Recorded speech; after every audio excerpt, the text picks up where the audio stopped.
Hello friends, कैसे हैं आप सब। उम्मीद है आप सब अच्छे होंगे और आपकी सीटेट की प्रिपरेशन अच्छे से चल रही होगी।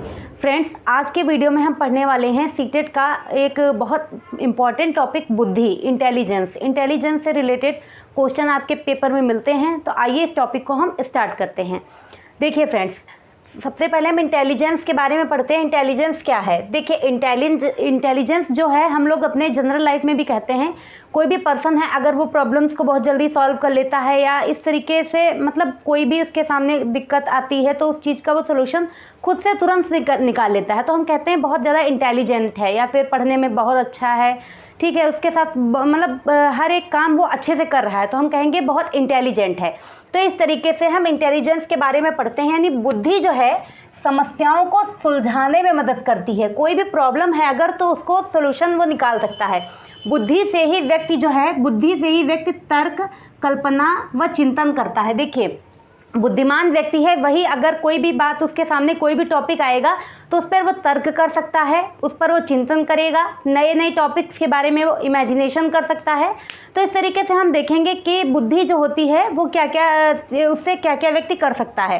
ठीक, अब बात करते हैं। बुद्धि जो होती है मल्टी डायमेंशनल होती है। बुद्धि कभी भी सिर्फ एक डायरेक्शन में नहीं चलती है। बुद्धि कैसी होती है? मल्टी डायमेंशनल होती है और यह स्थायी व परिवर्तनशील होती है और अनुकूलन स्थापित करने में मदद करती है। अनुकूलन से मतलब क्या है? अगर कोई प्रॉब्लम आ जाएगी या कुछ भी आ जाएगा तो खुद को एडजस्ट करने की जिस भी व्यक्ति के अंदर पावर है, तो हम कहेंगे कि वो व्यक्ति कैसा है? इंटेलिजेंट है। तो इस तरीके से हम बात कर लिए बुद्धि के बारे में। अब हम देखते हैं बुद्धि के प्रकार। तो देखिए फ्रेंड्स, बुद्धि के प्रकार क्या क्या होते हैं। तो देखिए, थॉर्नडाइक के अनुसार बुद्धि जो होती है वो 3 प्रकार की होती है। थॉर्नडाइक ने 3 प्रकार की बुद्धि के बारे में बताया है। देखते हैं कौन कौन सी बुद्धि होती है। तो देखिए, यहाँ पर थॉर्नडाइक ने जो 3 प्रकार की बुद्धियां बताई हैं उसमें मूर्त बुद्धि बताई है पहली, दूसरी अमूर्त बुद्धि, तीसरी सामाजिक बुद्धि। देखिए, मूर्त बुद्धि, मूर्त का मतलब क्या होता है? मूर्त का मतलब होता है जो चीज़ हमें सामने दिखाई दे। ठीक, जो चीज़ हमें सामने दिखाई दे उस चीज़ को हम कहते हैं मूर्त। तो मीन्स मूर्त का मतलब होता है जो चीज़ व्यक्ति सामने देख कर कुछ भी काम कर रहा है। इस तरीके की बुद्धि जिस व्यक्ति के अंदर पाई जाती है उसको हम क्या कहेंगे? उस व्यक्ति के अंदर पाई जाने वाली बुद्धि किस प्रकार की है? मूर्त बुद्धि है।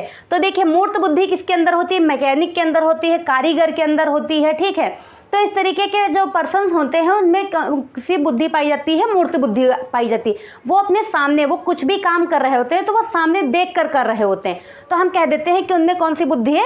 मूर्त बुद्धि। अब बात करते हैं अमूर्त बुद्धि। ऐसी बुद्धि जो हमें दिखाई नहीं देती है। ठीक है, ऐसी बुद्धि जो हमें दिखाई नहीं देती, भावनाओं और विचारों से संबंधित होती है। ठीक, उसको हम क्या कहते हैं? अमूर्त बुद्धि होती है। तो अमूर्त बुद्धि देखिए किसमें किसमें पाई जाती है, तो आप इसको समझ पाएंगे। डॉक्टर्स में, चित्रकार में, कवि में। देखिए, कवि कितनी बढ़िया बढ़िया कविताएं करता है, ऐसे ऐसे शब्द बोलेगा, कुछ भी ऐसी वर्ड्स लेके आएगा बीच में कि आप उस चीज़ को कई बार सोचेंगे, हाँ इस तरीके से हो सकता है। तो ये सभी चीज़ें, ये सभी प्रकार की बुद्धि जो होती है वो अमूर्त बुद्धि होती है।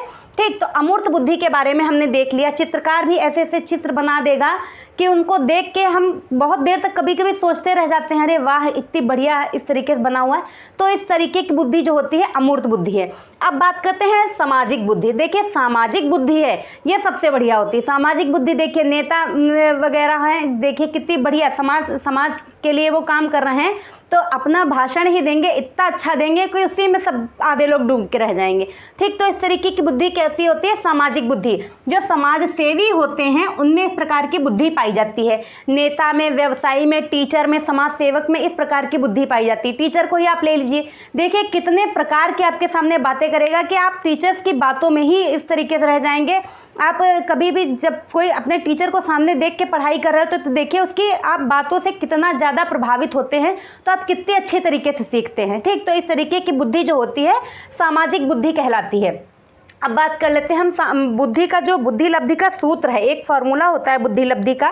ये आपके में बहुत ज़्यादा इस पर रिलेटेड क्वेश्चन आता है बुद्धि लब्धि के फार्मूले पर। तो इस बुद्धि लब्धि के सूत्र को आप अच्छे से समझ लीजिए। बुद्धि लब्धि का सूत्र जो होता है ये टर्मन ने दिया था। ठीक, तो इसमें इसका सूत्र क्या होता है? मानसिक आयु बटे वास्तविक आयु इंटू 100। ठीक, तो मानसिक आयु क्या होती है? जो मेंटल एज होती है। मेंटल एज और रियल एज जो होती है दोनों अलग अलग होती हैं। कभी कभी किसी पर्सन की एज तो ज़्यादा हो जाती है, रियल एज ज़्यादा हो जाती है, बस उसका दिमाग जो होता है अपने से जितनी उसकी रियल एज होती है उससे कम लेवल पे चल पा रहा होता है, तो यानी उसकी मेंटल एज कम है। किसी बच्चे को आपने देखा होगा उसकी एज तो बहुत कम होती है बट उसका माइंड जो है इतना ज़्यादा चल रहा होता है कि उसकी मेंटल एज जो है इस तरीके से काफ़ी ज़्यादा है। तो इस तरीके से जो एज होती है वो मेंटल एज है, जो मानसिक रूप से जिस तरीके से व्यक्ति सोच पा रहा है और वास्तविक आयु जो मनुष्य की होती है इंटू 100। इस तरीके से हमने बुद्धिलब्धि का फॉर्मूला देख लिया। ठीक, अब बात कर लेते हैं हम बुद्धिलब्धि और स्थिति।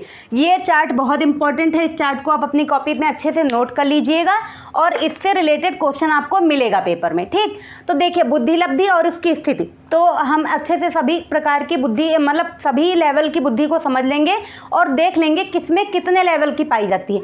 तो जिसमें 25 से कम अगर बुद्धिलब्धि किसी में है तो वो किस तरीके की बुद्धि है? जड़ बुद्धि, यानी कुछ कभी सीख ही नहीं सकता। ठीक, तो इस तरीके की बुद्धि क्या है? जड़ बुद्धि है। अब हम अगर 25 से 49 देख रहे हैं तो ये कैसी? मूढ़ बुद्धि है। फिर 50 से 69 जो है मूर्ख बुद्धि होती है। फिर 70 से 79 तक की हम देख रहे हैं तो कैसी बुद्धि है? मंद बुद्धि है। फिर 80 से 89 तक की बुद्धि जो होती है सामान्य से नीचे पाई जाती है। अब ये वाला देखिए, ये वाला पेपर में पूछा जाता है इससे कि सामान्य बच्चे की बुद्धि जो होती है, बुद्धिलब्धि कितनी होती है। ये एक आपका सामान्य वाला पूछा जाता है, ज़्यादातर पूछे तो कोई भी जा सकते हैं। ठीक, लेकिन सामान्य वाला ज़्यादा पूछा जा सकता है। और कौन सा? प्रतिभाशाली। ठीक, तो देखिए सामान्य जो बुद्धिलब्धि होती है वो 90 से 109 होती है। फिर 110 से 119 सामान्य से ऊपर आ जाती है। 120 से 129 जो होती है वो तीव्र बुद्धि होती है। फिर 130 से 139 जो होती है प्रखर बुद्धि। 140 से जो अधिक बुद्धि होती है वो प्रतिभाशाली बच्चे में पाई जाती है, मीन्स जो गिफ्टेड होते हैं। ठीक है, इस तरीके से हमने देख लिया बुद्धिलब्धि किसमें कितनी पाई जाती है। अब बात कर लेते हैं हम प्रतिभाशाली बच्चे होते कौन से हैं, किसको हम कहेंगे कि ये बच्चा प्रतिभाशाली है। तो देखिए प्रतिभाशाली बच्चे में कुछ अलग तो होता ही है ज़रूर, क्योंकि ऐसे बच्चे जो होते हैं अपने खुद की कोई भी उनके सामने प्रॉब्लम आएगी तो उसका डिसीजन वो खुद से ले सकते, कभी परेशान नहीं होंगे प्रॉब्लम्स को देख के, कभी घबराएंगे नहीं, उससे भागेंगे नहीं। तो इस तरीके के बच्चे जो होते हैं प्रतिभाशाली होते हैं, उनमें हमेशा कुछ ना कुछ सीखने की जिज्ञासा बनी रहती है कि हमें कुछ भी सीखना है, सीखते रहना है। इस तरीके देखिए क्लास में भी इस तरीके के जो बच्चे होते हैं कभी भी खाली नहीं बैठने वाले होते। अगर उनका वर्क हो जाएगा तो अगर आप उनको एक्स्ट्रा वर्क नहीं देंगे तो शैतानी करेंगे, क्योंकि उनको कुछ ना कुछ तो करते ही रहना है। ठीक, तो इस तरीके के बच्चे जो होते हैं वो प्रतिभाशाली बच्चे होते हैं। ठीक, जिनमें कुछ ना कुछ हर वक्त काम करने की मतलब उनकी माइंड जो है हर वक्त अच्छे से खूब बढ़िया लेवल पे चलता रहता है। इस तरीके से हमने देखिए फ्रेंड्स बुद्धि के बारे में खूब बढ़िया से आपको बता दिया है। तो इस टॉपिक जो है आप इसको पढ़ लीजिएगा अच्छे से, और ये चार्ट है इसको और ज़्यादा बढ़िया से खूब पढ़ लीजिएगा क्योंकि इससे क्वेश्चन आने का पूरा चांसेस है। और एक ये बुद्धिलब्धि का सूत्र, ये भी इंपॉर्टेंट है। अब बुद्धिलब्धि के सिद्धांत के बारे में हम अपने नेक्स्ट वीडियो में देखेंगे, तब तक के लिए आप इस चीज़ को खूब अच्छे से पढ़ लीजिएगा। और अगर अच्छा लग रहा है हमारा वीडियो आपको तो हमारे वीडियो को लाइक शेयर एंड सब्सक्राइब कीजिएगा। और अगर कुछ भी सजेशन है तो आप कमेंट सेक्शन में कमेंट करके बता सकते हैं, हम उस पर भी अपना काम करने की पूरी कोशिश करेंगे। Thank you.